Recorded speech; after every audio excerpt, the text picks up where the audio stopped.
విద్యలో సవాలు వైద్య ఆరోగ్య మరియు సంక్షేమ శాఖ వైద్య విద్య రంగంలో తెలంగాణ ప్రాథమిక 16 కోట్ల నర్సింగ్లోనే మంజూరై అతి తక్కువ వ్యవధిలోనే ప్రారంభోత్సవం జరుగుతున్నాయి. కొత్త కళాశాలల ద్వారా 4 సంవత్సరాల బీఎస్సీ నర్సింగ్ కోర్సు అందుబాటులోకి తీసుకువచ్చారు.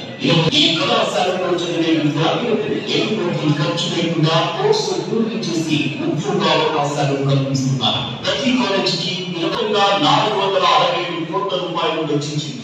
గతంలో కేవలం 11 మాత్రమే ఉన్న WRI హెల్త్ కేర్ కాలేజెస్ని గౌరవ ముఖ్యమంత్రి మరియు రేవంత్ రెడ్డి 350 ప్రయోజనం ఆటోమొబైల్ గల course diploma in medical lab technician course, PMT diploma in medical imaging technician course, PMSODT diploma in medical sterilization management and laboratory field technician, DOT diploma in ophthalmic diploma in dialysis technician course, DAMS జనవరి 2024 హామీ ఇచ్చారు. December 2024 ప్రారంభోత్సవం చేయడం ఆయన కాదు. అల్లులు చెల్లెలు ఖుషిగా కేకలు పెడుతున్నారు. మీ దోస్తులు ఇంకా వేలాది మొత్తం వస్తున్నారు కదా. ఒకసారి నిలబడి వేరే సపోర్ట్ కొట్టండి అందరూ నర్సింగ్ స్టూడెంట్స్ అంతా.